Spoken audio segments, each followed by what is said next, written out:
Hey, everyone. Welcome back to the stream. We're keeping it real goes right.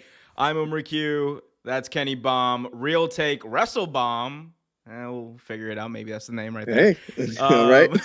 Real Take Wrestle Bomb in the I house. like it. Kenny, my man, good to have you.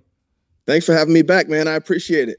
Always. It's always good to talk AEW. We got a very special show planned for y'all tonight. We're going to be talking about Dynamite, of course, all this crazy shit that went down on this show. Kota Ibushi was riding a bicycle and bonking people on the head. That was kind of wild. And going through steel chairs head first. So this man, bro, I once saw this man put a what was it? A firecracker? No, a sparkler in his mouth. This man was at home and he was just like, I didn't see that. Somebody just when I said something, somebody said that to me, like a man who shot himself with firecrackers. I didn't see that. Yo, the Kota Ibushi's on some. You gotta just like if you Google or if you like search his name on Twitter or X, whatever that shit's called now, some wild shit is bound to pop up for Kota Ibushi. But we'll talk all about it in this episode of Dynamite Review. I don't even know what this is called. We're gonna talk about that. Dynamite, we're also all of it. Sorry, what? I said Full Gear, Dynamite, everything. Everything. We're gonna get right into it. What did you think about Dynamite tonight? I know you and I kind of agreed it was kind of wild, but like for a go-home show, like what did you think of the pacing and just as a viewer? I thought the pacing and everything was good on it. Go-home shows, they can be hit or miss a lot of the times, but this one, they went crazy on it. I mean, it was it started off kind of crazy with Jon Moxley and Orange Cassidy and everything. I saw Orange Cassidy laid out in the ring. That's the first thing I saw. So I knew we were kind of going to be on a wild ride, but I thought it was good altogether. Yeah. I thought there was a lot of good stuff on this show. Like the wrestling, it's AEW. Like, let's be honest. The wrestling's always going to be great. True. I did, and again, this is me being like, real take wrestle critic over here. I was like, there were some choices where I was like, did this need to happen? Could you have done a little bit more? Of course, you could always do more. Right. But like, I think like one of the things that I have criticized AEW for a while, and I think we talked about this probably even before for the Wrestle Dream review we did, was going into these big pay-per-views, like, even at the Dynamite before, it doesn't feel like we're heading into a pay-per-view. Maybe that's just me being like a jaded fan or whatever. But and this is not to say that AEW doesn't put on great pay-per-views. Like the pay-per-views are great. I still think All Out this year, like being there live and the atmosphere and all the controversy that was around it, that is still one of the best wrestling experiences I've ever had, period. Right? So it's not like it's not like an equation like you can't have a good pay-per-view without a good build. But I'm just like, I want to feel excited. I want to feel more excited, I guess is what I'm saying. And maybe that's just me, but I don't know if you feel the same way. Yeah, I know exactly what you mean. A lot of times with the pay-per-view shows, they don't they don't feel like go-home shows, but I feel like with this one, they at least tried. They ended it off with the MJF in the ring, him and Jay White trying to make that feel really big. But I don't even know why they're doing the whole Gun Club versus MJF on like before the pay-per-view starts. It's a lot of things they're trying to do, but they're doing things like to counteract it at the same time. So they tried at least this time. They tried to lead a big, build up their big match. So they did. We got some progression for sure. So as you said, started off with the tag team match: Moxley, Wheeler Yuta versus Orange Cassidy and Hook. This match was, dare I say, off the hook. Heyo, corny ass joke. But nah, this match slapped. I loved it. I thought it was like, of all the things building up to something on the pay-per-view, I thought this did a great job of it because you got to see Orange Cassidy and Jon Moxley do a little thing, but and you saw the animosity these two had too. Yeah. So what did he say at the end in that promo? Because I missed it. Like I saw it, but I couldn't hear it. Bro, I missed it too. You missed it too? But apparently, people are saying based on that promo, it looks like Orange Cassidy's going to win because he can't get a promo like that cut on him and walk out with the loss. So I don't know. I'll have to go back and listen to it. I'll tell you what. There was one promo that I heard tonight. Ooh, I already know. That that hold up, I'm gonna just pull up the quote real quick. Just make sure I got it. You know, get the receipts. Yeah. So Hangman Page and Swerve Strickland tonight had a face-to-face confrontation. The big thing going into it was if these two have any sort of physicality, that the match is off and both of them are going to be suspended for the rest of the year.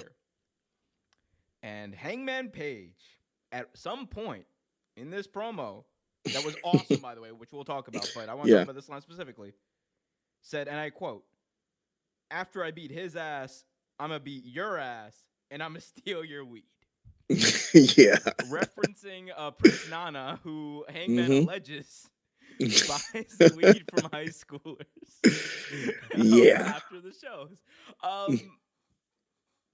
Kenny, how do you react to these allegations?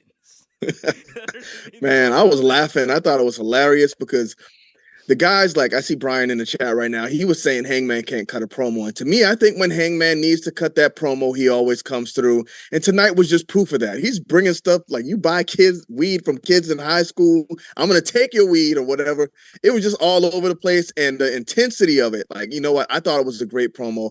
I thought that was a great build up to that match. And the fact that they couldn't touch each other. And Hangman had, Swerve Strickland had to watch him beat up Prince Nana. I liked the whole thing. I thought that was perfect. Like, that was one of the things that really I thought they did well leading into the pay-per-view. I'll say this to the accusations that Hangman Page can't cut a promo. Tell that to CM Punk. That's exactly that was my argument.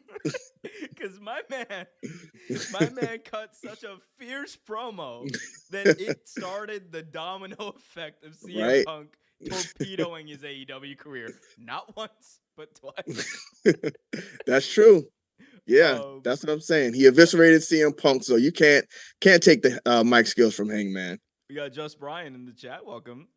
Saying, you say he's consistently better than Roman at promos. And I'll say it here too. I think Hangman Page cuts a better promo than Roman Reigns.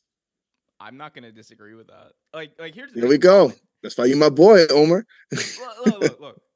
If we're talking about like pure spectacle and who like feels bigger, it's like yes. I can agree with that. Yes. Bro, acknowledge him. But I'm like, if you're talking about like straight like who cuts a fire ass promo, Hangman Page has way more 100% better. Like if you're looking at like numbers, Hangman Page has way more better promos, like as far as numbers go, than Roman does. Like I'm sorry. For sure. Yeah, easy. And that's not a bad thing. Roman just doesn't. He's cool. Roman's, he's all right. Two words. Acknowledge me. Paul Heyman, do the rest. That's it.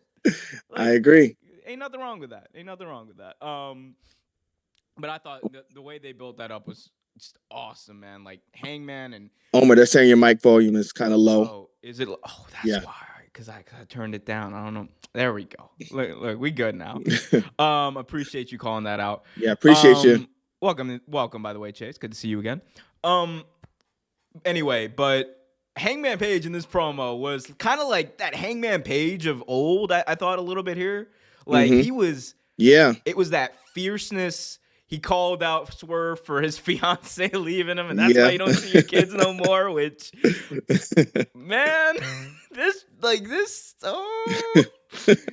is getting close to home. That's what he does. It is. I'm like, Swerve, please don't leave. Please, Tony Khan, keep this man out of every press conference from now on. No, but Swerve's with it. He knows what's going on. Yeah. But no, he's not gonna cry like CM Punk did. I'm sorry, not a fan. Oh, are you not a fan of CM Punk? I'm not a CM Punk fan. Really? Yeah, not. We'll talk. We probably should talk about him later. But yeah, we'll get to it. Look. All I will say is, I personally think Punk is the greatest promo in wrestling history. Oh no, better than Stone Cold Steve Austin. Yes, better than Stone Cold Steve Austin. Oh my goodness. And better than The Rock. Yes, better than The Rock. Okay. Again, you know what? We'll have we could have a whole debate show about that. Yeah, we'll have the conversation. But that being said, the man obviously's got issues. Yeah. But I wish him luck, and I wish all of y'all luck out there. Be sure to hit that like button, subscribe, hit that notification bell so you get notified whenever a new video is released. Be sure to follow my man Kenny on X. Yep, that's what we're calling it now. X. Follow that man on X at KennyBomb4K. Go over to youtube.com/WrestleBomb at WrestleBomb. All that shit. It'll get you there. He puts out some awesome content. He's got the WGC podcast. I said that right. You said it right. Every single Tuesday after you're done watching OT Graphs with me and Trevor, go over to WrestleBomb. Check out the podcast. It was fun. I hung out there for a little bit. Yeah, man, we got to have you on, bro. We got to get it done. You know, we're going through the negotiating process. You know, just want to make sure the people know we got it on camera. We're gonna have Omer on, yo. So the people know it. You know damn well you have me on. I'm always willing to come on. Right. Let's just run through some of the rest of this stuff. We got the street fight. The man who erased his name, whatever the hell, whatever. The Sega Street Fight that was sponsored. Like a Dragon, yeah. Like a Dragon, there we go. I don't know why I didn't just call it the Like a Dragon Street Fight. Excalibur, Mojo Jojo ass voice. What do you think about the street fight? Paul White going through a car windshield. Absolutely exceeded my expectations. I thought it was just going to be, this is going to be a mess of a match. And it was a mess of a match, but in a good way. They did some crazy spots that I did not expect them to see on like the show kind of right before pay-per-view. Because somebody could have got hurt here and it would have been bad, but hey, they pulled it off, and somebody might be hurt. I don't know yet. I was going to say, you see the way Big Show, Big Show, yeah, Big Show to me. Big Show. You see the way he went through that windshield? Like, Pat didn't get him up all the way. I was like, yeah, he kind of bounced, like, kind of on the windshield, but hit more of the car, so I don't know. 52 years old. Too old and too big to be taking a spot like that. I was saying about Chris Jericho, too. I was like, man. My man is Chris Jericho. Like, look, say whatever you want about him as a person. This man, like, I respect the hustle of Chris Jericho. Me too, yeah. This man, gotta respect him. Old as hell, but he's still out there putting on a show. Man, my man is out here. He's got his song over. He got Fozzy over. We all thought Fozzy was never gonna be over. He got Fozzy over. My man is living the dream. If we're talking about who is the best self-promoting himself, it is Chris Jericho by far. It is. I mean, look what he did with the cruise ship. Something never before seen. I want to make a cruise ship or whatever, and he got wrestling on TV from the cruise ship. Insane. They should do that. Like, they should. I've always people talk about like AEW's got this problem of like, oh well, like they're not selling as many tickets as they used to. Yeah. And I think like there's a lot of reasons to that. Like from a PR perspective, I'm like, you should be doing more ads. You should be like out there, more media. Like that kind of stuff helps. But like in the meantime, while you're figuring that out, and you're not as hot as you used to be, dude, do more like smaller arenas. Do it the Hammerstein Ballroom. Do like like a cruise ship. Do like these music festivals. Like there's a lot of stuff you could do to supplement that, in my opinion. But I will say this crowd was insane for this match. Kota Ibushi riding a bicycle. My man bonking people with the lead pipe. And then getting clotheslined to hell by Brian Cage. Oh, man. And then tombstones through chairs. That was the craziest spot to me. I was like, Kota, this is TV, and you're too damn old to be doing this. Takeshita jumping off of a soda machine, getting sprayed with the fire extinguisher. Just crazy spots all over the place, man. Yo, Konosuke, when I saw this man like go up on the soda machine, I was like, what's he gonna do? And then he did the whoopsie, like, the double axe handle, which hasn't worked since like 1989. Yeah, never. I was like, yo, no, bump him on the head. At least like do like a do something, man. Like have your back turned, do a moonsault. No, he's like, I got this. This is how I'm gonna win a match in 2023. Go right into the fire extinguisher. Hell yeah. That was great. End of the match saw Will Hobbs get tied up. And that was a crazy visual. I was like, damn. Oh yeah, you gotta say Kenny Omega's crashing bottles over people's heads too. Glass bottles. Glass bottles over people's heads. Finishing sequence of the match saw Omega and Chris Jericho pin Brian Cage, and Don Callis immediately goes like, Brian Cage betrayed the Don Callis family tonight. I was like, I love it. Yeah, but the right guy took the fall, though, I'd say. Yeah, hell yeah. But I think Kyle Fletcher was in there with them. Did something happen with their team? With Aussie Open? Yeah, are they split up or something, or the um, other guy injured? Yeah, so his tag team partner is injured. Like he's out for the next few months. So this is his like, I'm gonna be doing this is what I'm in the family now for like the next 6 months, and then they'll figure it out when Ospreay comes over. I mean, he looks great. He looks like a star. So I mean, he could make a name for himself like as a single star during this time. So you never know. Oh, he's gonna be a great singles act. Like I think one day they're gonna have like a feud between him and Will Ospreay. It's just gonna it's gonna kill. Like it'll take off. Yeah, right. Also on the show we had Red Velvet versus Sky Blue.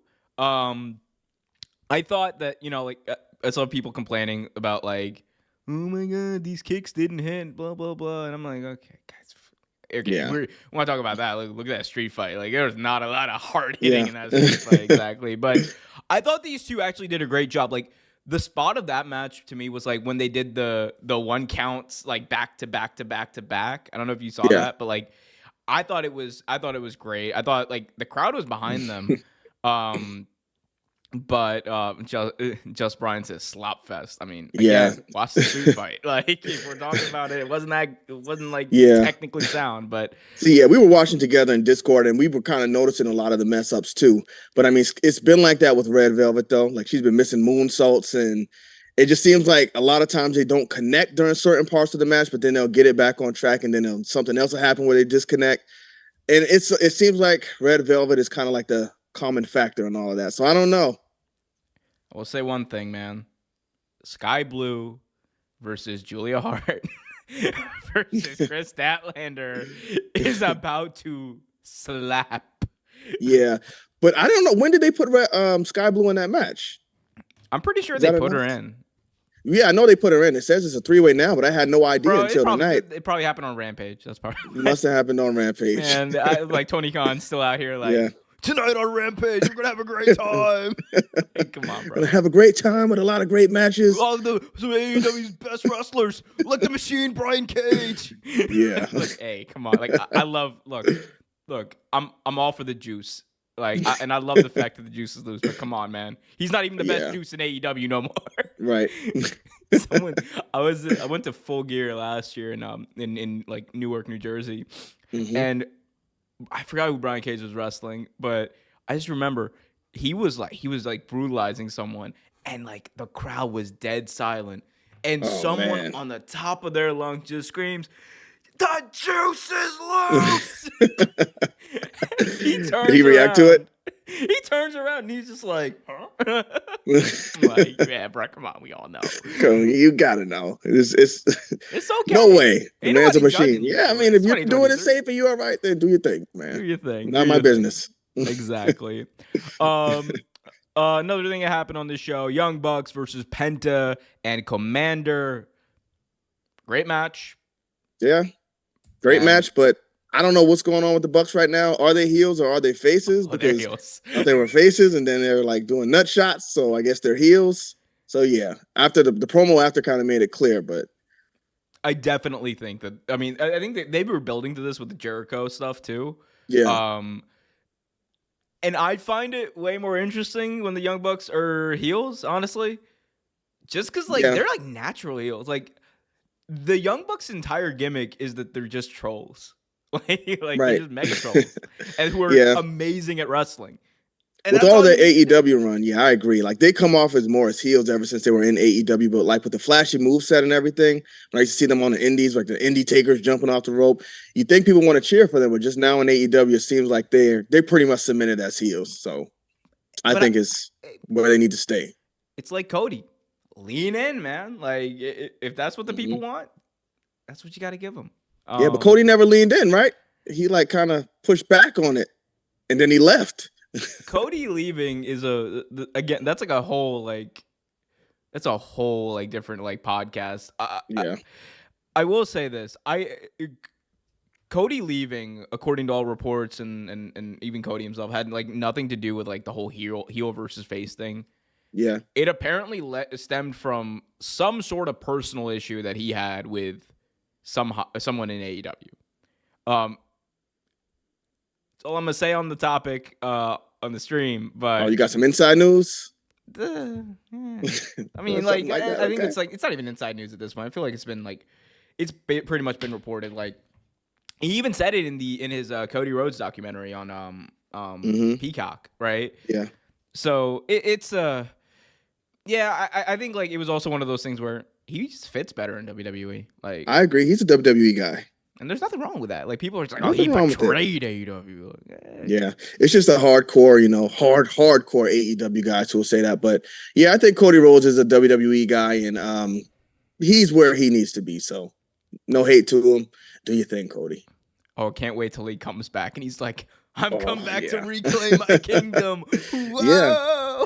It's going to happen, though. I think it's going to happen. He's going to be like, I already won, the WWE Championship. I finished the story. Now I'm back to do this and that. Before it's all said and done, oh, man. I think he'll make another He's stop. 60 years old, like Sting out there. Yeah. I'm back and they'll better than ever. They'll take him. Hell yeah. And last thing on the show that we'll talk about here, MJF addressed the devil. Mm-hmm. And he said that his past has finally caught up with him, but he is now a changed man. And cut this nice passion promo. And then Jay White comes out, Bullet Club Gold attacks him. And they end the show with Jay White holding the AEW World Championship over Max's head, which I'm just saying, this is kind of part of our conversation about go-home shows building up to the pay-per-view. Wish they had done this like a few weeks ago, but hey, yeah. like that. So I don't like none of this. Like the challenger taking the championship belt. Like Jay White's had the belt for how long now? It seems like about 2 months. So ever since Wrestle Dream, I hate it. Like you're the champion and you can't even get your belt, then you don't need your belt. Relinquish it and let him have it at that point. But he's obviously going to lose, and it's going to be the big triumphant. MJF got his title back, but yeah, I don't like that.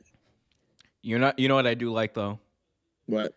I like it when the people at home hit that like button, subscribe, and hit that notification bell so they get notified whenever new videos are released. YouTube.com/Real Take Wrestling. Go over and subscribe to Kenny's channel. YouTube.com/WrestleBomb. Go follow him on the Big X.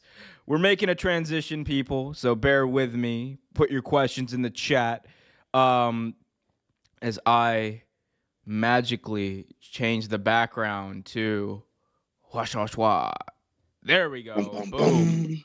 There we go. We got matching colors here. Awesome. Cool. So let's just do the whoa, there we go. Behind the scenes. We're doing it live. That's what I wanted to do. There we go. Look, I got the whole little setup here. We can go through the matches real quick. Boom. AEW Full Gear. Let's talk about it. AEW Full Gear 2023 coming up this Saturday. An absolutely packed show, as many AEW shows tend to be. And a lot of intrigue. Only 9 matches. Thank God, Tony Khan. But I'm sure there's going to be like 8 added on like Rampage. Yeah, right. Kenny, just from a high-level view, what do you think about this pay-per-view? On a scale of 1 to 10, how excited are you for this event? So the AEW shows are always good. So I'd say they always start at a 7 at least. And then whatever's on the card kind of fleshes that out. So I'm going to give it an 8. Because I don't know if we'll find out who the devil is. We'll talk about a lot of this stuff, I believe. But I'm going to say 8 so far. Yeah. Here's the thing. And I will be honest. I am on a scale of 1 to 10 for this show. I am at probably like a 6. And again, I say this knowing full well. This is I'm gonna like come out of this being like, that may have been the greatest pay-per-view I've ever seen. Like, because like it's been the recurring trend. It's what you can expect these days, yeah. Exactly. But I'm just like, like I know it's gonna be great. And it's one of those things where I wish that I was more excited, because I was talking to you earlier. Like, I almost flew out, and like. Oh, you're not gonna go again? What? You're not going again? No, I'm not going again. But I almost flew out, and this is like not even with the press thing, because like, yeah, AEW Media, hit your boy up.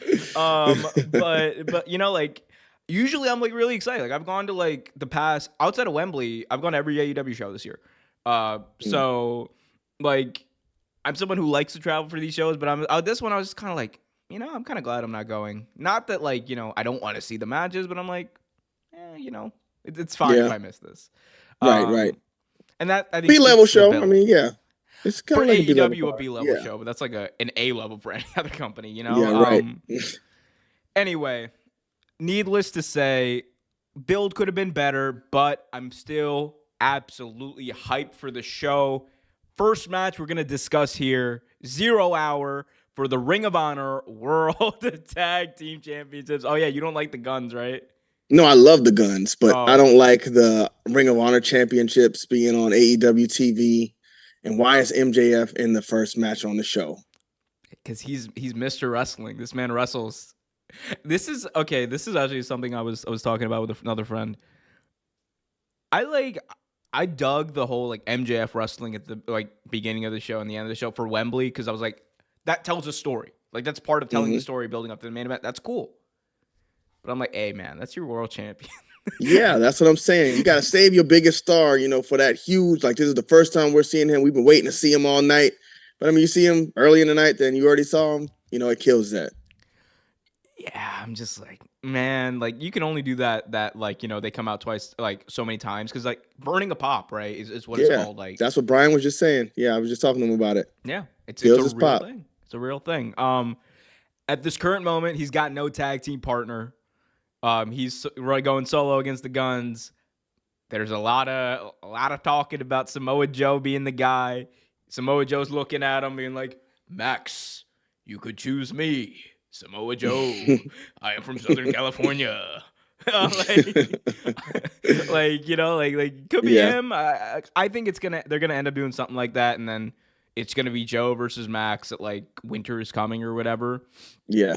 But I don't know. Like, I'm just like, I'm not sure what the build is here. You know, I'm kind of Yeah. confused more so than anything. So if it's Joe, do they actually keep the titles, or how does that work? Well, Do they pin Joe, because they can't pin Samoa Joe, especially after they did with Keith, what they did with Keith Lee last week. first of all, So that jabroni Austin Gunn is taking the pinfall. I'm sorry. yeah, I agree though. So you think Austin is the jabroni out of the two? Wait. Okay, I'm about to out myself here. Which one's Austin again? Come on, man. You don't know the Guns? I'm Austin is the jabroni. He has the blue thing on his no. head. Okay, he's my favorite. That No, man is man. gonna be Come an on. international champion one day. Well, Colton Gunn can be a world champion. The guy looks like a champion. Come on, man. He's only like 2 or 3 years in, too. Look, okay, I'm not gonna lie to the people. All right, you might be fine with that. You might be fine with embellishing. That's great, but I'm not gonna lie. Come to the on, people and say man. that's a world It's a champion. great. Now you're right. His dad was never a world champ. So I mean, hey, maybe he's here to finish the story. I'm gonna give it to him. Hell yeah. Colton Gunn a world champ one day. Finish the story. This is hashtag your moment. Let's go. Mr. Ass. That's Mr. Ass to you.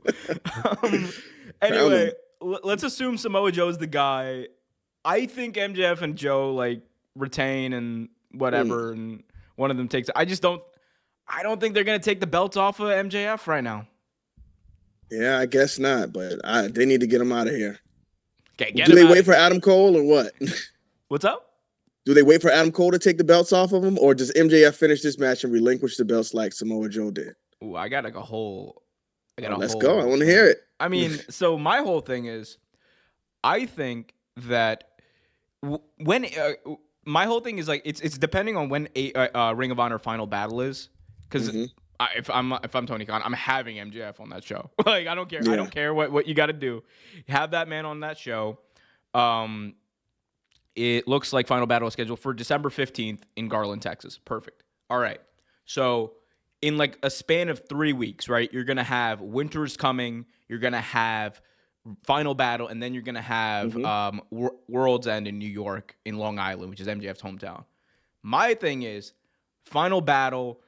It's gonna be MJF going by himself, like for friendship, for the love of Adam Cole, all that stuff, and he's gonna lose to the Kingdom. All right, the Kingdom. Damn right, man. The Miracle, Mike Bennett. Come on. And you know what? I like them now. I'm not gonna. They're cool. Especially, I think. I never really liked Roderick Strong, but I think AEW's doing good with him, and he's helping out those other guys too. So, the main event of the biggest pay-per-view of all time had Roddy Strong at the end of the ramp going, Adam! I'm like, it still blows my mind. I'm like, of all like the pageantry, and it's like, there's just Roddy Strong just there, like, Adam. I love it, man. I think this is like the best work he's done. Like, yeah, I agree. In his career, it's absolutely amazing. But you have him lose to the Kingdom. And, like, this kind of starts, like, a bit of a spiral for MJF, right? He barely escapes Samoa Joe at Winter is Coming. And then at World's End, in his hometown, I have not figured out who the guy is yet. I will say this because I'm, like, I'm thinking about it. I'm like, there's eight guys on the roster it could be. I really want it to be Ricky Starks. I don't know how you get there, but I want it to be Ricky Starks because I love Ricky Starks. I think he is... Push him to the moon now, but I'm also like, man, it's probably not gonna be him anyway. But the bigger picture is main event: the Devil costs MJF the title. Ooh, against Ricky Starks, against whoever. He needs some build, man. He needs some build. I'm gonna be honest with you. It doesn't. Yeah, that's just your personal thing. It doesn't matter. Yeah, who he loses the belt to, unless it's that jabroni Colton Gunn. But but if he loses the belt in his hometown at his worst, and he finally unmasks the Devil, like he's able to catch the Devil after the match, and he unmasks the Devil, and it's none other than Adam Cole, baby. Yep. It's gotta be like the reaction. The reaction. I mean, like, or you could go the route of, the Devil unmask himself, and it's Tony Khan. It was me. Oh man, they said that last night. No, it was me all along. It can't be Tony Khan. I will stop watching AEW if it's Tony Khan. Yeah, you know what? That's enough for me. Like, we jumped the shark here. Yeah, that'd be terrible. But we were talking about it, and CM Punk posted something about the Devil on his Instagram. So he's kind of teasing, both ways, WWE and AEW. I don't know if he's playing the cards, but people are saying like maybe the whatever was a work. I don't think the Jungle Boy CM Punk thing was a work at all. But what if they figured it out? What if they sat down and had a conversation, and CM Punk is coming back to AEW, and he unmasks himself as the Devil, and then somebody behind him, like one of the other guys, is Jungle Boy. I think that'll be huge for AEW if they can make that work, but I don't know if they can make it work. Here's the thing. I don't think it's CM Punk, and I don't think it's going to be CM Punk. Given what happened, like this man, like allegedly lunged at Tony Khan and tried to attack him. I'm like scared for his life. And here's the thing: people joke about it, right? And I get why. But like when I was there in Chicago when he cut that now infamous sit down promo and he talked you were there? about, I was there right before Collision, because like there was two things. There was like a promo he cut that was pre-recorded that showed on the live show, but he also like came out before the show started and addressed the live audience, and it was like, and he got real about it. And at first I was like, what is he doing? This is like what's going on here? This is very confusing. And then, like, as he continued to talk, he was like, literally, like, I had to make the hardest decision I have ever had to make in my life. It's like, this is someone who, like, loved CM Punk. He loved the shit out of CM Punk. And I think, like, it did get to a point, right, where he, like, genuinely felt like his life or his safety, let's say, was in danger. And, like, you gotta remember, Tony Khan's not a wrestler. Like, right? Yeah, you're right. He's just a normal guy. Who drinks very hot coffee, by the way. Like, and that's a quick aside. Like, that man, I was in the media scrum, and this man, like, is drinking, like, the smoke that's coming out of this coffee. I'm just like, bro, what are you doing? He's just like, guzzling down. He's like, how's your mouth not burned? Anyway. And he gave somebody his phone. Bro, this man, This man, that blew me. That I blew don't me. know. This man Yeah. threw his phone at Brian Alvarez, and I just see like John is one of the AEW media guys go, Tony, like what are you doing? Yeah. Like, no, you can go through it. I have nothing on there. I'm Yeah, like, because Tony. Orange Cassidy said, "Well, you about to give him your phone?" And he was like, "Yeah." And then he actually did it. I was like, "Whoa, like, what are you doing, Yo, man?" oh my god, that broke at Orange Cassidy. like Yeah. that man was head down. Like I can't believe this. Yeah. Anyway, I don't think it's gonna be CM Punk. I could Yeah. see a universe where it is Jack Perry, and Mhm. depending on the way they present him, I think that would be a great reintroduction for Yeah, I heel agree. Jack Perry. Yeah. But I don't know. That's the best part though about this devil thing. There's a lot of different people it could be, Mhm. and the result's going to be great. That's the best thing about pro wrestling. Yeah. Right. As long as it's not Tony Khan. Yeah, that's the great thing about pro wrestling, because it was possible. It was me all along. It was me all. It was me all We'll along. see. And now tune in to AEW Dynamite. Because we're gonna have a great match. Rampage on Friday. Like what? Rampage on Friday, Collision on Saturday, where we're gonna have some of the best wrestlers and Adam Copeland. Whoa! Oh man, I would turn the TV off and walk away at that point. I love Tony, but oh my god. Yeah, that's no. Let's continue on and talk about Orange Cassidy, someone we've mentioned a few times on the show so far. Mhm. Orange Cassidy, Jon Moxley for the international title rematch of their absolute classic from All Out this past year. What do you think? So this one's going to be interesting because we saw what happened versus when Cassidy was facing it was Phoenix, right? And he got injured. Then they put the belt on Phoenix and took it back off of him to put it on Orange Cassidy. So I really don't like the hot potato with the belts like that. So I think Orange Cassidy should keep it this time. So, I know the plan was to put it on Jon Moxley and give him his run, but I don't know if you want to flip the belts back and forward that much. What do you think? I think like the Rey Fenix thing, right, was like I don't really count that. Not that Rey Fenix doesn't like deserve to be recognized, right? But like I'm like, yeah. it was like the circumstances were wild. Like Moxley was out. Like you got to do something. Like his health is more important than like one title reign. Yeah. But if they were to have Moxley just absolutely beat the piss out of Orange Cassidy and win, and I'm talking about in a route, like a 2-minute match or not a 2-minute match, but a 5-minute match where he just destroys Cassidy. Mm-hmm. I think that going into whatever the next pay-per-view is, the World's End, there's a lot you can build up to where Orange Cassidy's like, I'm sick and tired of people treating me like a fucking joke. I'm sick and tired of people like saying that I can't wrestle when I do this day in, day out. And I'm sick and tired of Jon Moxley walking around with my belt. Like there's and it's almost like it's a reset from like where we were at All Out. Like that's kind of how I'm viewing it. Yeah. I think that you have a chance to do that here, and it might require Cassidy losing. I would have Moxley win. That being said, if Orange Cassidy wins, I'm probably going to be like, yeah, the juice is even more loose now. Let's go.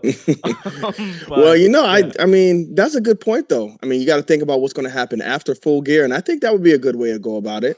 If they just keep Orange Cassidy chasing after Moxley, like, you beat me twice, you know what? I beat him, but you were the one who keeps beating me. So now you give him that match 3, and you can build like a serious Orange Cassidy. I think it'd be cool. And you could do it where Mox has to cheat to win. Yeah. And Orange Cassidy's like, fine. Like you want to play that way? You, me, final bout, Moxley, Cassidy 3. Mimosa Mayhem match. I was gonna say Texas I'm just Death, kidding. But no, I'm just kidding. No, let's bring it back. Let's bring it back. I'm down, man. No. People really hated that Mimosa Mayhem match. I didn't hate it. I loved it. Like Yeah. It was the pandemic, guys. What else were we gonna do? Right. I thought it was creative and it was a good way to add something. I like new. So I mean, it was a new match. Chris Jericho does come up with new matches, so I thought it was fine. Let's make sure let's not give Jericho too much. He did the Elimination Chamber, right? I think they said he created the Elimination Money Chamber. In the Bank. That was Money in the Bank. Money in the Bank. Yeah, I know it was one of them. Yeah. He came up with Money in the Bank. Speaking of money, this is a great transition into some news that Tony Khan dropped right before the show went on the air. He dropped a bombshell that has got the wrestling world a-talking. So Tony Khan, I'm just going to read out his tweet. Oh, wow, wait. He dropped another bombshell just now. Oh, really? It's official. Kota Ibushi is All Elite. What? He just dropped that's it. Yeah. Big. Yeah, he turned down a WWE contract, right? Sorry? He turned down a WWE contract before, right? He turned down a WWE contract back in like whenever the Cruiserweight Classic was. Yeah, Cruiserweight Classic time. And he that's big. He got him. This is I'm sorry, Tony Khan with all the bombshells right now, my man. All right. So Kota Ibushi is All Elite, but he's not the only one. Before the show went on the air, Tony Khan said the following, quote, AEW has agreed to terms with one of the world's best wrestlers, a pro who is known and respected by virtually every AEW fan. They'll come to LA to sign their contract this Saturday on pay-per-view at Full Gear. And a lot of people are talking and saying that this signing could be Dolph Ziggler. Money. No? What? I'm just kidding. No, I was going to say money. I'm just kidding. Yeah. Everyone thinks it's Mercedes Monet. Yeah. I think it's Mercedes Monet. If it's not Mercedes Monet, it's gonna be bad. If it's not, bad. Unless you're like The Undertaker. I'm like, yeah, that's this is gonna be wild. Like, I'll flip my TV over and go crazy in here. We're doing it. You got The Undertaker. Punisher. But seriously, all signs here point to Mercedes Monet, formerly known as Sasha Banks. Yeah, she was at All In. She was a spectator. She was a guest. Mm-hmm. She could be All Elite in LA. Didn't she just post something saying that she was going to sign somewhere? I think that was something that was definitely reported that I saw. Yeah, I saw like a video. She was sitting in the car talking, saying that her injury was like whatever, and she was going to be somewhere big next year or something. Yep. That 2024 was going to be her year. Yeah. Yeah. So it's interesting. That's a big one for them. Yo, that's a pretty big one. Look, I don't get into the tribalism a lot. I do. I'm gonna dip into it. I dip my toes in, like on both sides, because I don't. I got problems with AEW fans or AEW fans on Twitter. Yeah. I should say. I want to clear that up. I love AEW fans, but hey, could you imagine? No. Oh. No. Oh, wait. I gotta pull it up because this was also something I forgot. I talked about this before. No, please no. I'm just saying, like, okay, it could be Mercedes. It could, yeah. But Kenny, someone's wrestling in LA the day before at a Revolver show. Is she? Oh yeah, she's wrestling with AEW talent Marina Shafir, who she's been training with. Oh man. Oh no. It's possible, man. I mean, she was with Shayna Baszler in WWE.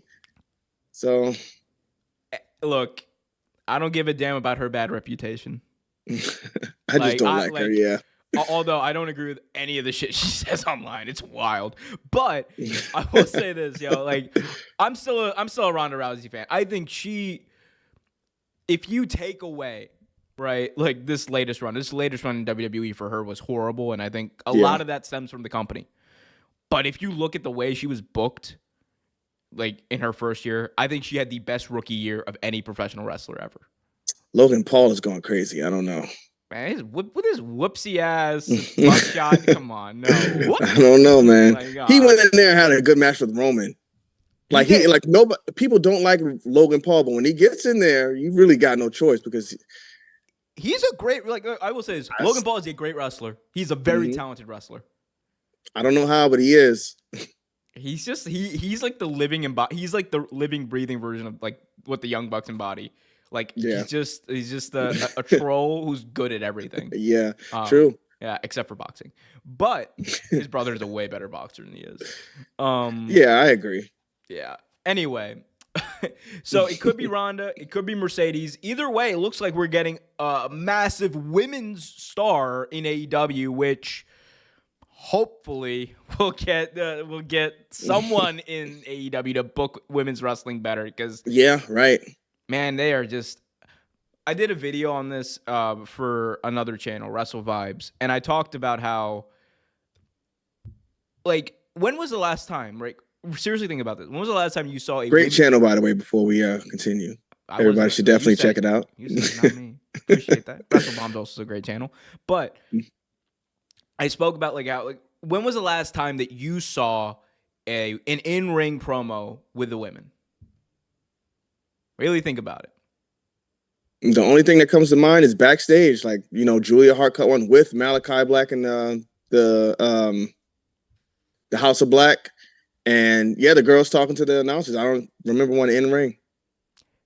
And that's like part of the issue I have, right? Because I'm like, the thing that like a lot of people, and even Tony Khan himself has said, like, well, like at the end of the day, they're not a draw, and like something else is going to draw better. And I'm just like, yeah, bro, that's not fixing the problem. Like, people aren't going to be comfortable. People aren't going to be better at this unless you give them the opportunity to be better, right? And sometimes you got to sacrifice ratings or whatever for that. Yeah. Right? And that's not to say, right, like, you can't, like, it won't be successful, because a big part of wrestling, I think, is, especially for people watching at home, is seeing how people connect to the live crowd. Yeah. Because right. You're more likely, if you're sitting at home, and if the live crowd is really into something, even if you hate what's going on, you're going to be like, okay, yeah. Like, I'm not a big Logan Paul fan, but when, like, everyone's going crazy and they're piping in all the crowd noise, I'm just like, yeah, let's go. Let's go. It makes it look like they're stars, just like they're supposed to on TV. So I will say, I've been to shows where Dominic Mysterio's cutting a promo. That man gets booed out of the damn building every time. Really? People really hate him. Dirty Dom.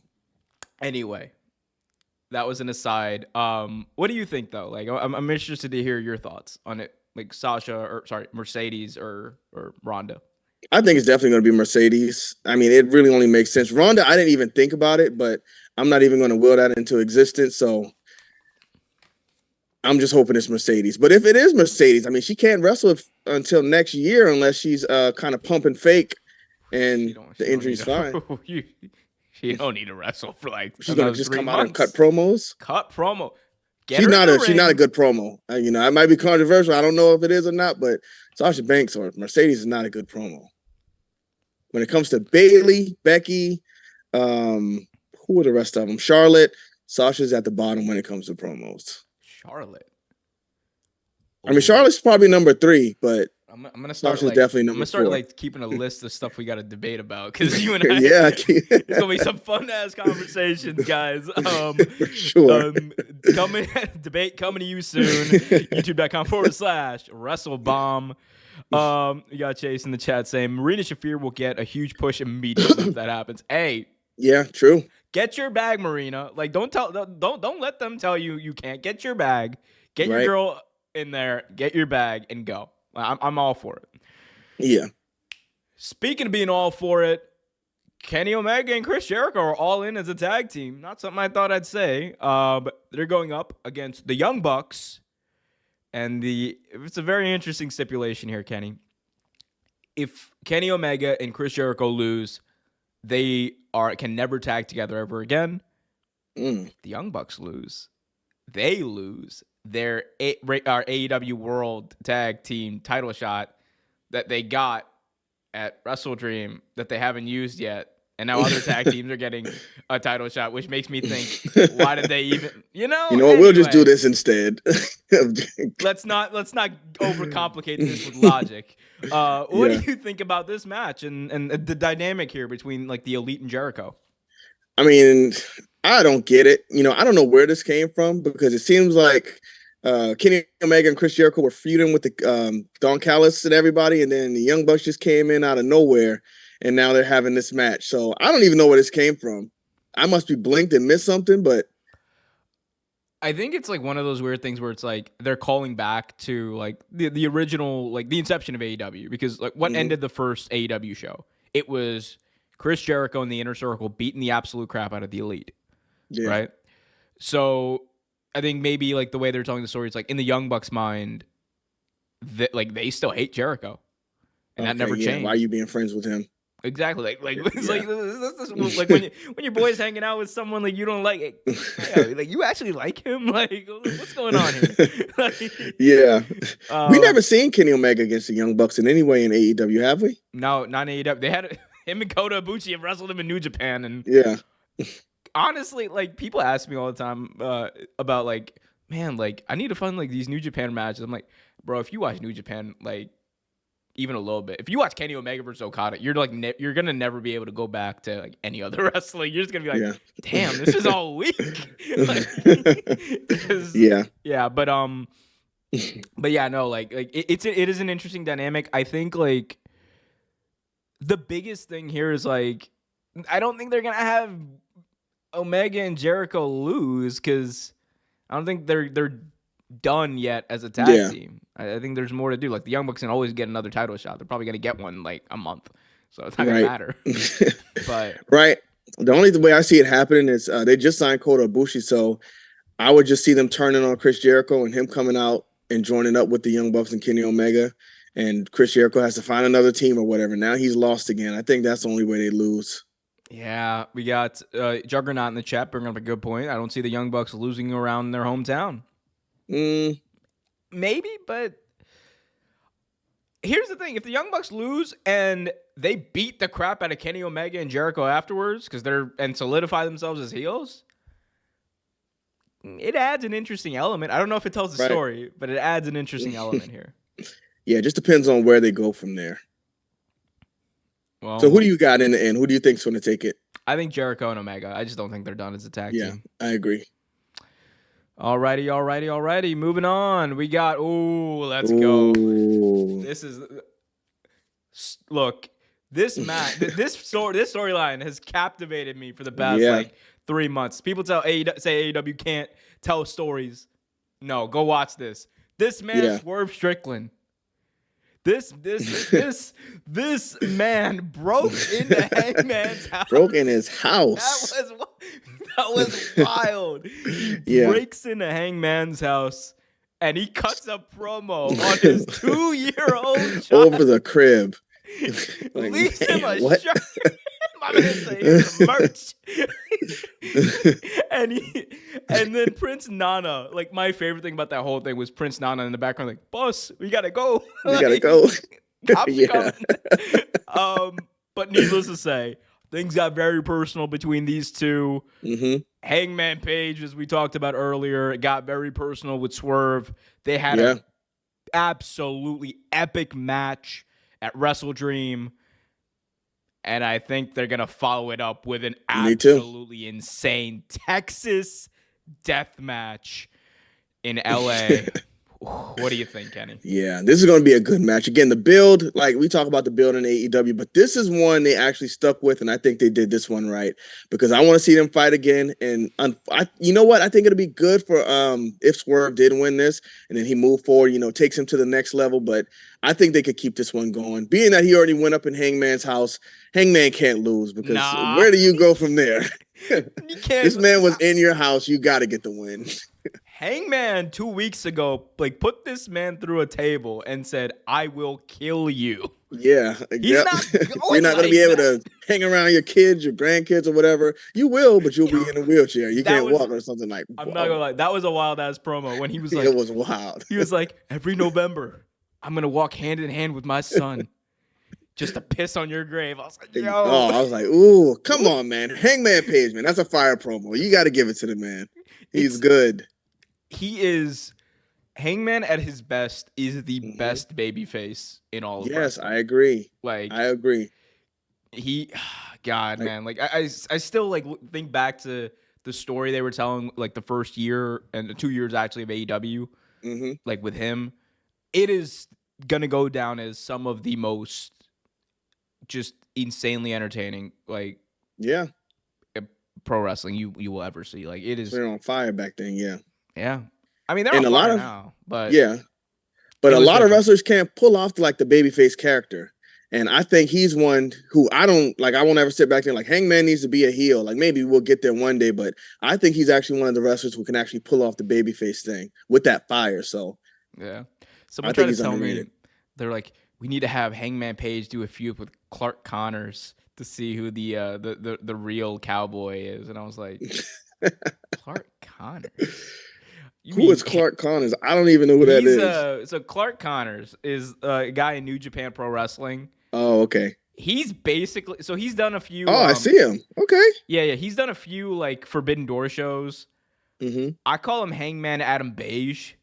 I'm like, bro, is he American or what is he like? He's American. He's like, okay. I was just like, he's just a bootleg Hangman, which I'm sure people are gonna hate me for saying, but I've been saying it for a while. Love you, Clark Connors. You are a great wrestler, but I'm like, I got. He's got a good look. I never seen him work before. It's like he's a balding Hangman, bro. Come on, like. Oh, I must be looking at some young pictures then. Yo, you looking at you're looking at some young. He's 30 now. Oh, okay. What was that line? Is that guys like it's like how old are you? Nah, you at least 30. Big shout out to Will Smith. Anyway, what are we talking about? Wrestling. It's a wrestling show. Yeah, wrestling. Yeah. All right, Hangman Page, Swerve Strickland. You think Hangman's gonna win? Yeah, Hangman's got to take it.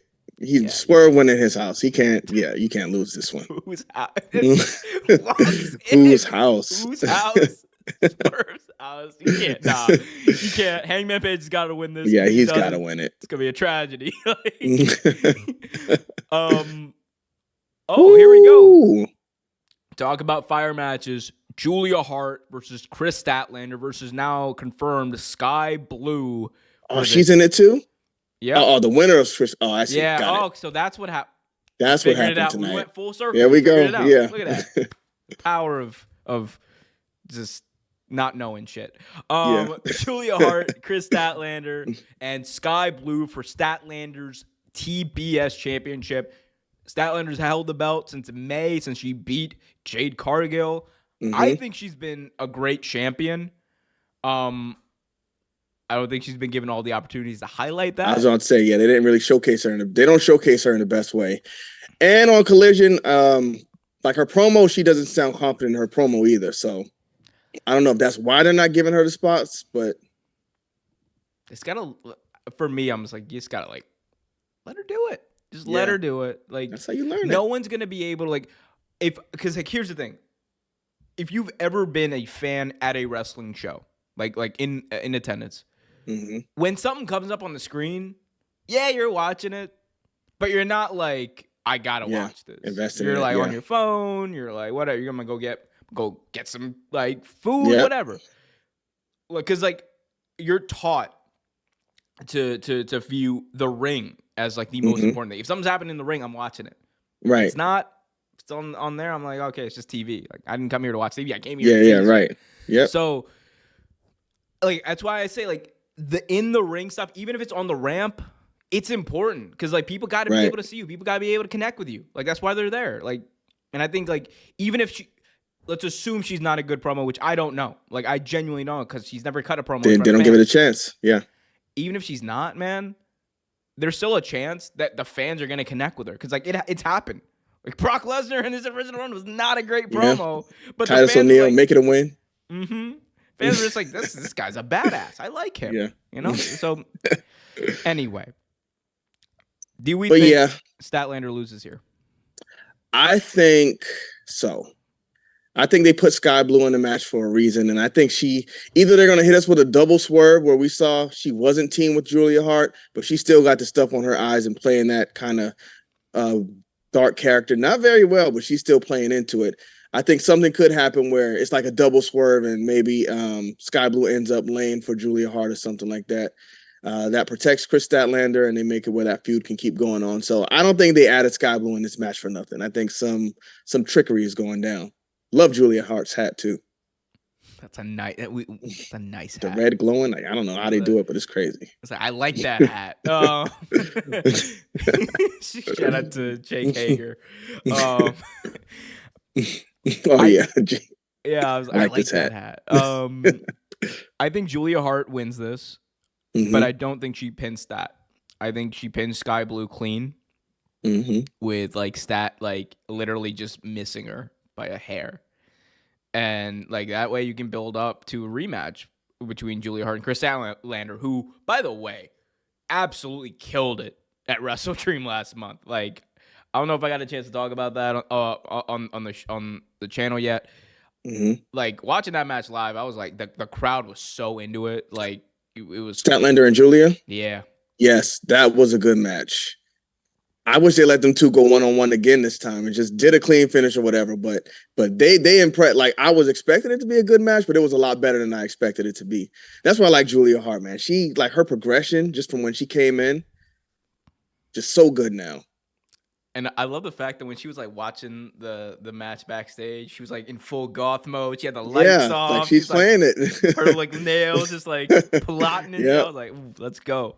full turnaround Um, from that cheerleader character. She found something I'm and made I'm it I'm work. I'm so sorry. I love look. I love me some Brian Pillman Jr., some Griff Garrison, but like Yeah, it was time. it It was was time. time. Um, I still like make fun of. I get like so much crap for like my Brian Pillman impersonation because I love Brian Pillman Jr. Like Mazel, like, big love to you, my guy. But he didn't when he was going up with MJF on promos. It was not like they were not doing him no favors. Like my man was Yeah, out right. here.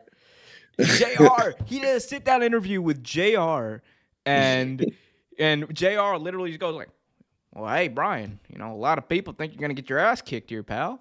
And that was the question. I'm like, JR, you're not putting the kid over. Yeah, you're not even give him a chance. Like JR's like, I'm old. I'm gonna bury people now. Putting them over for too damn long. They ain't that good. Ooh. Uh-oh. That went away. Anyway, what else we got to talk about? We got AEW World Tag Team titles on Oh the man. line. Oh, that went away. We got the House of Black versus the AEW Tag Team Champions the former AEW Tag Team Champions FTR versus the current AEW Tag Team Champions Ricky Starks and Big Bill Double B versus LFI. This is Hmm. I'm gonna say it right now. This match is gonna slap. We all know the result, Yeah, for but it's gonna sure. slap. Hold on, wait. You said we know the result. What's the result? Them retaining? They gonna retain. I think they're like a makeshift tag team, though. You don't think so? I think they were, but over time, like they kind of have a reason to be together now. Like it all stems back to this promo that Ricky Starks cut on the Collision before All Out, where he was like, you know what Bill and I have in common? Like we're both rejects who keep clawing and fighting our way back from the bottom. And like he talked about like his drug addiction and the problem that he's had in the past. Like it was a very like passionate promo. It's like, and that's why I ride with him, and that's why he rides with me. And I was like, okay, so y'all have a reason Yeah, to be okay. together. And and again, it's like one of those things. Like I don't know, it weirdly works for me. Like because I believe Ricky Starks is like, yeah, Bill, get him. Like, Yeah, you're right. The dynamic does make sense. I just wish they were like together for a lot longer before we saw them with the belt. So, yeah. you know what? I guess if this is what they're going to run with, then I can definitely understand. I don't think FTR needs the championships. They could put them in a story on the side, just like they do with the Young Bucks without them having the belts. But House of Black, where's is Buddy Matthews injured or what's going on with him? Well, I think, but you know, like, look, we don't need Buddy right now. We're just So we just it's like, just me just and the pluck big you man. out of Like the way because we Malachi's don't like, need you right look, me and the now. big man got this. We did the trios thing. You were great, buddy. Yeah. Gonna get these belts now. We're gonna get the tag team belts. Bit of a reset for House of Black. Can I ask you real quick? Mm-hmm. What do you think about House of Black? I thought they had all the potential in the world. I like them together as a collective, but it just seems like for whatever reason, it's just not. They can't get them where they need to be. I think Malachi Black needs to be like a top single star. And even if he's in the House of Black, you put Buddy Matthews and Brody King together and let them do their thing as a tag team. And then you got Julia Hart doing her thing in the women's division. I just think it's bad right now the way they got them positioned on the show. So, I mean, all of the guys are really good, but they're just not clicking with them. It's so wild how insanely great the introduction of Malachi Black was when he first got to Yes. AEW, and how there was never any follow up to it. Yep. Like never. Like they just he beat Cody Rhodes clean. Like, Yeah. and he was a world beater. And Yep. it was just like, now I am in the darkness, and we shall shine the light. And then he was in that feud with Pac where he got blinded, and he was like, "Oh, Malachi Black, I can see clearly now that you blinded me." Like, bro, like, what are we doing? Like okay, yeah, it was crazy. When's it coming? I'm like, when is? Like, it's one of those things where you waited so long for, like, okay, when's the payoff coming? It's gonna happen. It's gonna happen. And now you're like, oh, it just didn't happen. Yeah, that's what I'm gonna say. Is it too late? I think it might be. It's never too late because, like, they're so talented. You could do it, but I'm just like, it's never gonna hit the same. Yeah, I think the issue is Tony Khan, like, he has this guy like MJF right now. The plan is to have the title on MJF, and he just doesn't have the lineup of guys behind MJF who's gonna, I'll face you for the title next and next. And Malachi Black could have definitely been one of those guys, but I don't even think it's like, he needs to win the world title. Right, like, he doesn't. He could challenge. Right. That's the whole point of building up a big heel. You challenge for the world title, and you end up losing, but you're still like a strong heel. Or you go for, there's the TNT title. There's the damn TBS. There's so many titles in AEW, bro. The man couldn't win one. Couldn't win any of them. They just threw him like, hey, yo, here's the trios title. Have fun. Yeah. You're like, I'm like, what? No. Oh, it's crazy. Hopefully, I don't know. Maybe they win, and then the House of Black all got gold, except for Buddy. Poor Buddy. Are there contracts coming up in 24? Do you know? So, to my knowledge, I think Malachi's won't, because he signed like a 5-year deal back when he signed with the company, and AEW is going to add like the 6 months or whatever that he was out. Injured, yeah. Yeah, so like it's going to be... He's there. He's there, man. Yeah, he's there. Hey, all right. Big shout out to him. He's probably making a lot of money, though. Yeah, he probably is. But, I mean, Father Time. I mean, if he's going to be a big star, how old is he now? Do you know? I think he's like 38. Oh, yeah. Let's see. Did I get that? Was that too accurate there? Yeah, 38. Look at that. 38. Boom. Didn't even need to. Look at all the random ass knowledge I keep in this noggin. Let's go. Yeah. So, I mean, it's, that time's coming. So hopefully he can go maybe to WWE or whatever and get a good run, because I don't know if it's going to happen in AEW. Man, could you imagine he comes back and he's like, I am the Dark Father. No, you already did this. Oh, yeah. Don't do the knock on the door thing. No. Like, no, we don't need that. We don't need Dracula. But he's a Triple H guy, though, right? So, I mean, if he goes over there, I'm sure they'll handle him well. Yep. Moving on, we have 3-on-3 action. The Patriarchy, which is absolute amazing name for this trio. Mm-hmm. Christian Cage, Luchasaurus, and Young Buck Nick Wayne versus Adam Copeland, Darby Allin, and Sting in a trios match. Adam Copeland's in AEW. Adam Copeland is in AEW. What have you thought about it so far?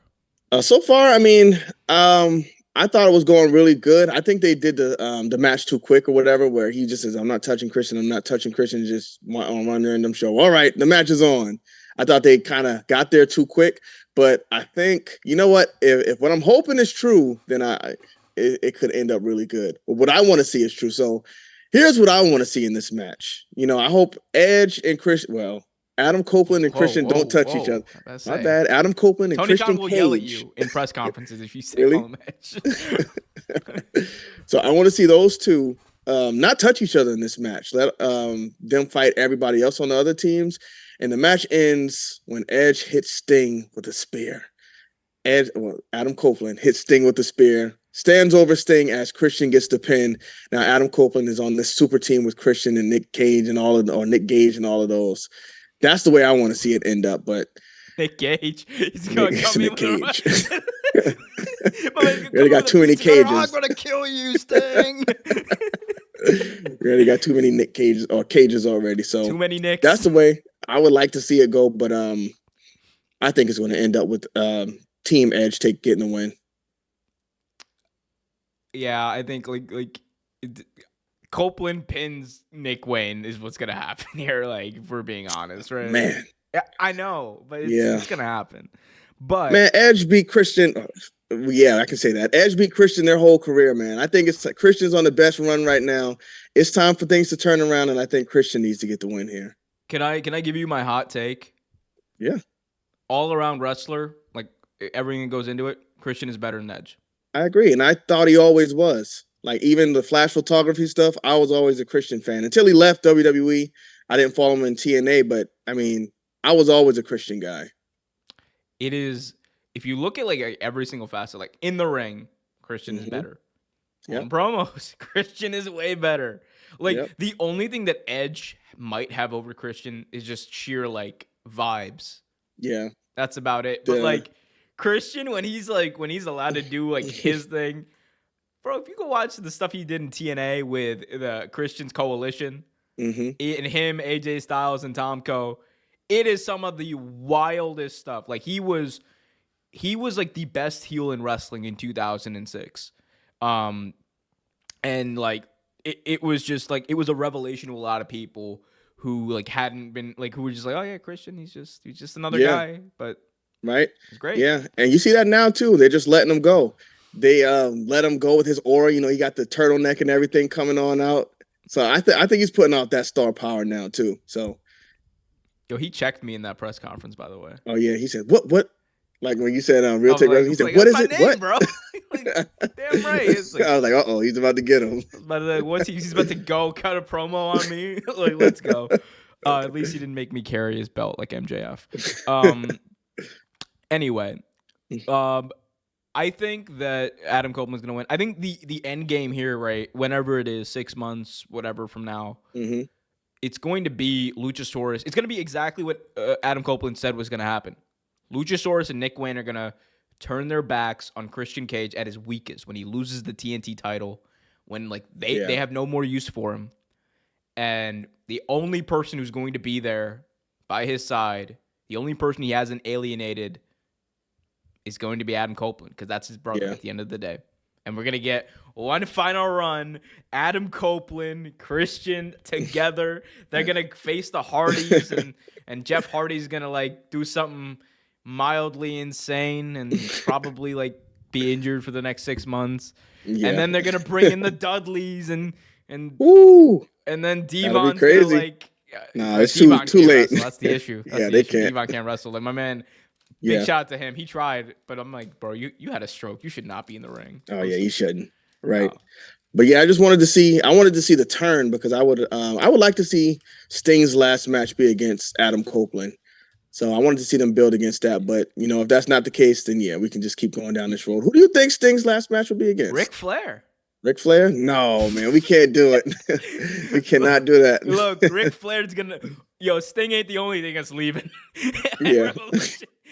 Ric Flair's gonna leave this world at Revolution. Yeah, if he goes in that ring, I think he sure is.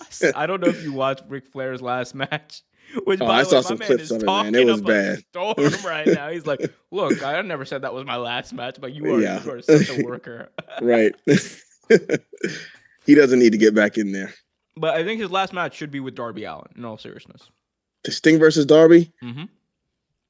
I mean, yeah, it would give Darby that boost, but honestly, I don't know how long Darby's going to be doing this, because he is killing himself out there. Those spots he did with Christian in the last pay-per-view. I've never seen someone just so willing to like destroy themselves. Just destroy yourself. Like, yeah. He got like he walked up into the press conference afterwards in a sling, and Tony Khan's like, "What happened to you?" Like, it was the stairs. And then Darby just goes like, "I also chipped a nail." And I'm like, this man. Like, oh man. He's man, insane. You saw him with the injured arm doing that stuff. It was like a bike show or something when he was like doing flips on the thing. You didn't see that? Yeah. When he was like, not motocross, what's it called? I don't know what it was. The fucking I saw that. It's crazy. You know what else is crazy? Ooh, This match is about to look. We don't need a build for we don't Hikaru need Shida one. versus Tony Storm. All we need is Tony Storm in black. I love the fact that Tony Storm, whenever she's on TV, is just in black and white. Black and white, yeah. It's so Even on funny. Dynamite tonight, it was in color, and when they opened the door, it turned black and white, and then they closed it back and went back to color. Luther, my man, bro. I'm glad they found something for Luther. Yeah. It's so Tony Storm versus Hikaru Shida, AEW World Championship on the line. These two are probably gonna have a great match, but this is like I think the one match on this pay-per-view where you're just like either of these two could win because you got Tony, who's like doing her thing, like getting over this Hollywood starlet gimmick, and we're in Hollywood, we're in LA, but then you also have Hikaru Shida, who is just the greatest. Like, you think so? I think they're too hot and cold with her. Like, you know, when she was the AEW Women's Champion the first time, she was hot. And I was like, you know what? Yeah, she's the Women's Champion. That's cool. Then they cooled her down, and then they put the belt back on her like out of nowhere. Then they took it off again. Now it's back on her. So I think she needs it more than Toni Storm does this match to cement herself as not a transitional champion. Man, you made a damn great point. Like, I can't even argue with it. All I will say is maybe it makes too much sense, right? Maybe it's just like that's like the thing, like Tony LA. Maybe she could lose, and it should be like, you know, delusional Hollywood starlet. Like, I cannot believe I lost. What for the game? I don't think it would hurt her. Yeah, and she doesn't. She doesn't need the championship right now because her character's so good. But I mean, she could definitely use it. I mean, I guess they could build more onto her character if she had it. So I really don't care who wins this match. I like Toni Storm as the better wrestler right now, but in order for long-term booking and protection of Hikaru Shida, I think she kind of needs it more. Let's say Hikaru Shida wins, and we see Mercedes Monet just walk out. I'm not gonna say that I would scream like a 12-year-old girl. But it is a possibility that would happen because, like, I'd be losing my shit. Shida versus Mercedes Monet? Yeah. And I think I think that's the way to go. And if you're going to put Mercedes Monet in the women's championship match, I think she needs to be there with an established women's champion. And right now, that would be Hikaru Shida, not a new Toni Storm as a champion. So, and like you said, the match would be real good too. So I think that's the way you go with this. Spin Toni Storm off somewhere else. She'll be fine regardless. Big shout out to Chase in the chat. Says it's great to have two women's matches on a card. Yeah. Yep. Yep. It's great. Good women too. Like they're doing some good stuff. Stars. Yeah. Absolute stars. Guys, we're heading down the home stretch. Be sure to hit that like button, subscribe, hit that notification bell so you get notified whenever a new video is released. Be sure to subscribe, youtube.com/WrestleBomb every Tuesday nights at 8 p.m.? 8 to 8:15. Every Tuesday night at every Tuesday night p.m. We got the WGC podcast hosted in part by the wonderful man joining me today, Kenny Baum from WrestleBomb. It's always great to have you on the show. Appreciate you again. We got one final match to talk about, and it is for the most prestigious prize in this business. My God, almost the AEW championship. JR is just like my favorite call of JR is just like him going like, Triple H, God damn you. Yeah. Right here in Texas. He went crazy on that show. Yo, he was like, right here in Texas. MJF, Jay White, AEW World Title on the line, Los Angeles, the fabulous Kia Forum. They've been building this since even before Wrestle Dream. This has been going on for a while. MJF has not held that belt in months, and he has a chance to get it back here against a Switchblade, who, by the way, does have a pinfall victory over MJF in the lead up to this.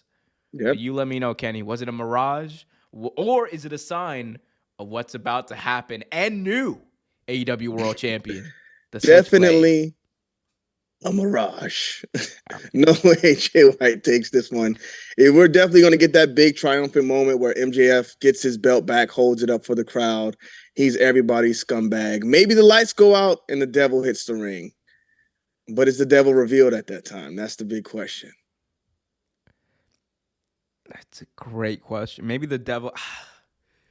I mean, I agree with you. Like, MJF wins, lol. But also I think like these two are gonna have a great match, and oh yeah, no question about it. There's gonna be a point in this match where I'm just like, oh, Jay White's gonna win, because like that's like part of the magic. That's what they do. Yeah, part of the magic of wrestling. Like you're just like, oh wow, it's actually happening. No. and I'm ready for it. Yeah. And I'd say that's one thing about MJF. When he first came in, I was like, yeah, this guy's a great promo, but his ring work, yeah, it's okay. But now he's going in there every time putting on great matches. So shout out to him in the progression. This man got a headlock takeover, a missile drop kick or whatever, and a double clothesline over. MJF, like. You can look. Roman is great. MJF is just the best at this right now. Yeah, the whole package, everything together. He is the best. And if he were in WWE today, he'd be bigger than Roman. You think so? Yeah. I think they'd water him down too much. The thing about MJF is he doesn't need to be doing like the low hanging fruit stuff, like even the cursing at all, like to be MJF. Like, he can do it without it. He is just, honestly, just a bit of a filthy potty mouth. If we're being honest. He's allowed to be it. He'll do it. But I just think like he's just once in a generational is like the best way I can describe it, because he's just put all of this together like so quickly. Like think of the matches he's had this year. Like we wrestled Bryan Danielson in what I think is the best Iron Man match ever happened. Yes, Bret Hart versus Shawn Michaels. Ever of all time? Ooh, most overrated Iron Man, most overrated match of all time. I'm sorry. Bret versus Shawn at WrestleMania 12 sucked. That was not a good match. It was a headlock city. Go back and watch. I'd have to go back and watch it because I didn't watch it in a long time, but I know back then it was like, man, I was a kid watching. I didn't watch this until I was a kid. I was like, this is a long match, but Hey, look, it's a long match where nothing happened. Yeah. I used to just watch for the result. Like, my favorite wrestler, is he going to win or not? So I didn't really know about great matches back then. It was just all about who was going to get the win. But I have to go back and watch it, so I can't even argue with you. I remember the first time I watched it, I was like 10 years old, and I was like, damn, when are they going to like start doing stuff? Yeah.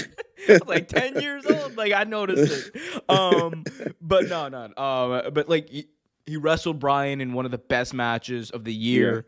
Yeah. He wrestled Adam Cole, the biggest wrestling show of all time. Yeah. like in like, we call it a storyline match, but it was a absolutely insane match. He wrestled Sonata, which everyone seems to forget about, Forbidden Door. Like this man has had a wild year in wrestling and has put on like show after show, wrestling Samoa Joe in a classic. I think that pound for pound this year, like this is, if we're talking about all around like performer wrestler, it's the year of Maxwell Jacob Friedman. And he like, I agree. Yeah. I would agree with that 100%. Like, that's not a shot at Roman, but Roman has, how many matches Roman's wrestled this year? 11, right? Yeah. That's insane. Yeah. Bro, that's insane. I love that for him, though. My man just like... Yeah, shout out to him. He must have got that 12-match deal. It's like, this is how Brock felt all those years. Yeah. And honestly, I don't think Roman put enough work in to get that. Because when did he really catch fire with the head of the table stuff? Was that during the pandemic? It was like it was like the last 6 months of the pandemic was when he like won the belt. I don't think he really caught fire until like the roots of it were like that Bryan Edge Roman match at WrestleMania 37, I think it was. And like that was when like that visual, I got what they were doing, like that visual of him pinning both Bryan and Both Edge. guys. Yeah. I was like, oh, okay, they're doing it. Like this Yeah. is God mode Roman Reigns. See, The for guy me, we've that was always like, wanted. man, turn this off. What are they like? I didn't like it because I didn't like Roman Reigns since all of the big dog stuff just leading up to that. I was just never a fan. But this felt different. Like this genuinely felt different. Like when they did it, because like before it was like, I'm the big dog in the big yard, and I beat the Undertaker. Now it's my yard. No. Like, like Suffering succotash. But now like he had some. But this time he had some bass in his voice. Like, it's me, Paul. Tell him. Like Like, I was like, okay. And then and then like like the bloodline stuff just took it to a whole new level. I think the storytelling that himself, Jey Uso, and Sami Zayn told like within like the span of like whatever that was that year is some like literally probably the best storytelling in wrestling history. Oh man, here you go, wrestling history again. I'm attitude era, man. I'm an attitude. I can never be taken away from the attitude era. Best storytelling was Stone Cold and Vince. Attitude era to slap. Stone Cold versus Vince. That wasn't a storyline. That was a feud. Okay, that's a storyline. The whole thing, Stone Cold. Which part was impeccable television? Stone Cold sticking a damn thermometer up Vince's butt, making him pee himself, hitting him in the head with the bedpan. Stone Cold versus The Rock, where Stone Cold or The Rock threw the belt over the bridge through Stone Cold down there. The Undertaker versus Stone Cold. It was me all along, hanging Stone Cold from the symbol. All of these great storylines, man. Come on, you're gonna say the Bloodline? I genuinely think that this is dead ass. I've done videos about this. Were you an Attitude Era kid or where did you start? I started watching. So I've always wrestling's always been on my house because my brother used to watch it, but I didn't start really paying attention until 2003, and I was like 6. That was kind of Ruthless Aggression, right? Yep.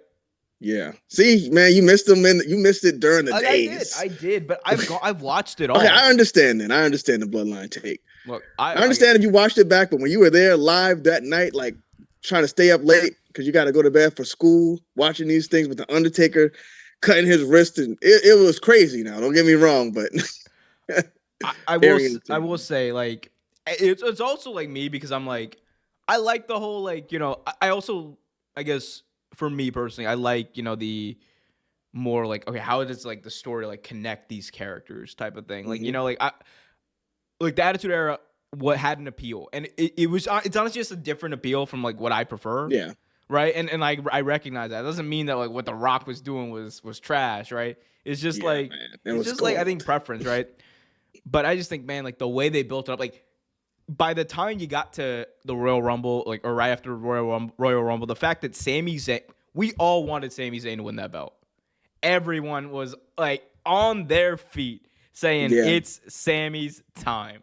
I just knew it wasn't going to happen, though. We all knew it was going to happen. Yeah, but you still wanted it. Like, there's still that possibility. It's wrestling, yeah. That's like, there's a possibility. Like, come on, but the fact that they were able to do that, and then like even getting Jey Uso into a position where it's like it's Jay's time, and like I still maintain this: the main character of the Bloodline storyline until they ruined it at SummerSlam was always Jey Uso, because it all centered around Jey Uso and his struggle with his abusive cousin Roman Reigns. It is anyway, that has nothing to do with Full Gear. I don't know how we got here. My bad. Yeah, we did go up on the rails, but talking about MJF's how great he is though. So yeah, it makes sense.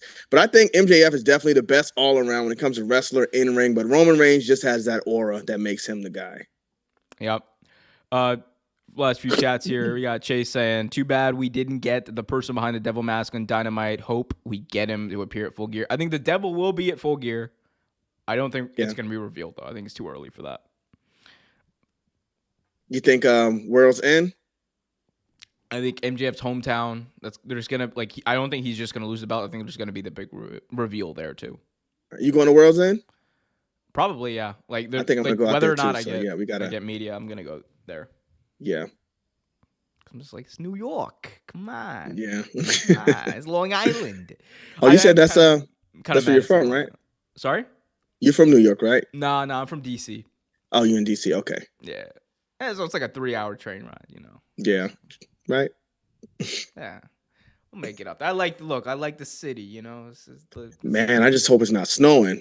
You were That's the only thing. telling me that. You're like, yo, Yeah, that's the only thing that would hold me back. It's like, look, I don't like snow. I don't like the No, cold. I don't care about it, but like I'm from South Carolina and it doesn't Mm. snow here, so I don't know how I'd be driving in the snow.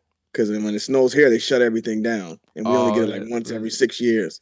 Man's like, yeah, I got to go to Myrtle Beach. Is that a thing? Do people from South Carolina actually go to Myrtle Beach, or is that? It's a nice, if you going on a little quick, want to get away from home. It's nice to go to Myrtle Beach. They got some good restaurants, seafood and stuff up there if you like it. But I mean, I got a beach. There's a few beaches close to us, so I'm in Charleston. Yeah, I own a few beaches, No. Just guys, look. Mark Cuban invested in some of my stuff a while back. Anyway, we've gone through the card. We've wrapped through this. Guys, thank you so much for joining us. Kenny, any final thoughts?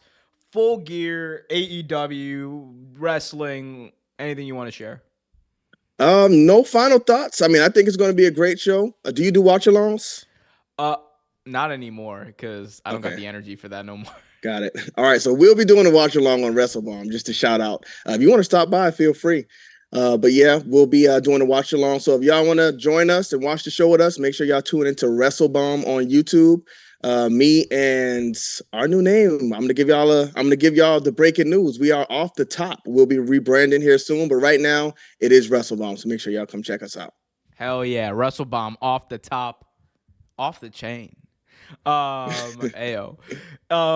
It's gonna be great. And look, after you're done watching the live stream with Kenny, you can come over to youtube.com/Real Take Wrestling for the post show. Boom, we'll send them over. Hell yeah. We'll send them right over to you. There we go. As always, really appreciate you coming on. Guys, that's going to do it for us. Go follow Kenny on Twitter at KennyBomb4K, not 2K, 4K. 4K. And then go over on youtube.com/WrestleBomb at WrestleBomb. Go subscribe. We've got some great content over there. Appreciate all of y'all. Happy wrestling to everyone. Until next time, be happy, be healthy, and as always, keep it real.